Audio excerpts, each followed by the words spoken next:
Jair Bolsonaro, uma figura que marcou a história recente do Brasil, né? Mas a trajetória dele de capitão do exército até chegar à presidência é cheia de momentos decisivos. E é exatamente essa jornada que a gente vai analisar agora, como ele chegou ao poder. E claro, o que aconteceu depois. Olha, é uma ascensão que, sem dúvida, marcou a política moderna do Brasil. Foi um caminho que não só dividiu o país, mas também colocou todos os olhos do mundo aqui. A grande pergunta é como essa jornada aconteceu, né? Para entender isso, a gente vai passar pelos principais pontos, pelos marcos que realmente definiram o caminho dele, lá dos quartéis até o Palácio do Planalto. Para organizar essa história, a gente vai seguir 5 etapas bem claras. Primeiro, o começo de tudo, dos quartéis à política. Depois, os longos 27 anos dele no Congresso. Em seguida, a campanha presidencial de 2018, o período na presidência e, por último, a derrota e a fase pós-presidência. Então, vamos lá. Tudo começa aqui nos anos como militar. É uma fase fundamental para a gente entender a identidade política que ele construiu. Olha só essa linha do tempo. Temos 3 momentos-chave aqui. Primeiro, em 77, ele se forma na AMAN. Aí, em 86, acontece algo que muda tudo. Ele escreve um artigo para a revista Veja criticando os salários dos militares e acaba preso por isso. Mas, em 88, ele é absolvido. É nesse momento que a gente vê a virada, sabe? Ele deixa de ser só um capitão e passa a ser uma figura pública, uma voz que defende os interesses da caserna. E essa postura dele não passava despercebida, não. Já naquela época, nos anos 80, as avaliações internas dos seus superiores militares apontavam, e aqui está um trecho, uma excessiva ambição. E mais, um estilo que eles descreviam como agressivo, com falta de equilíbrio nos argumentos. Toda essa tensão acabou levando a um episódio bem famoso, a chamada Operação Beco Sem Saída. A acusação era grave. Ele estaria planejando detonar bombas em unidades militares como forma de protesto. Foi um momento decisivo, um julgamento que podia ter colocado um ponto final na carreira dele ali mesmo. Só que ele foi absolvido. E essa absolvição, na prática, funcionou como um trampolim. Ele aproveitou toda a atenção que o caso gerou e, em 1989, se elegeu vereador no Rio de Janeiro, se apresentando como um defensor das tropas. E de vereador, o próximo passo foi a política nacional. E que passo! Ele ficou quase 30 anos no Congresso como deputado federal, uma fase longa e que definiu muita coisa. E uma coisa que chama muita atenção nesses 27 anos é a dança das cadeiras partidárias. Olha essa tabela. Ele passou por 9 partidos diferentes. Claro, no nosso sistema político, trocar de partido não é algo tão raro, mas isso mostra uma carreira construída muito mais em torno da própria figura dele do que de uma fidelidade a uma ideologia partidária específica. Durante todo esse tempo no Congresso, ele foi construindo uma persona bem específica. Era o outsider que estava dentro do sistema.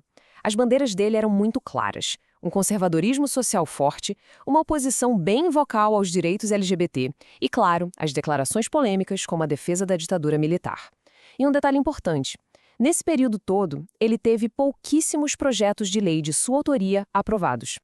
Bom, e com esse perfil construído ao longo de décadas, a gente chega em 2018, o ano em que ele se lança de vez na corrida pela presidência. A campanha dele, em 2018, foi um verdadeiro raio-x do sentimento de parte do Brasil naquele momento. Ele soube capitalizar um descontentamento geral com a corrupção, com a crise econômica, com a violência. E aí, ele se apresentou como a solução, o candidato antissistema, o cara da lei e da ordem, o defensor da família tradicional. E deu certo. O resultado foi esse: 55,13% dos votos válidos. Mas essa vitória foi muito mais do que um número. Ela significou o fim de um ciclo político longo, de 4 vitórias seguidas do Partido dos Trabalhadores, o PT. E com a faixa no peito, começa um governo que, sem dúvida, entrou para a história como um dos mais polarizadores que o Brasil já teve. O governo dele realmente representou uma quebra com o que vinha antes. A gente viu uma presença muito forte de militares nos ministérios, um alinhamento internacional claro para a direita populista e a implementação de políticas bem marcadas, como a flexibilização das leis ambientais e do porte de armas, e também um desmonte de várias políticas nas áreas de cultura e educação. Na economia, o cenário foi complexo. Se, por um lado, o desemprego e os índices de criminalidade continuaram caindo, seguindo uma tendência que já existia, por outro, a gente viu um aumento preocupante da desigualdade, da pobreza e da fome. A inflação também voltou com força. Foi um balanço bem misto. E se teve uma coisa que não faltou no governo, foram crises. Em 2020, teve toda a gestão da pandemia que gerou muito atrito, e também a saída bombástica do ministro Sérgio Moro. Em 2021, estourou o caso das joias sauditas e já em 2022, ano de eleição, as acusações de desinformação contra o sistema eleitoral ganharam muita força.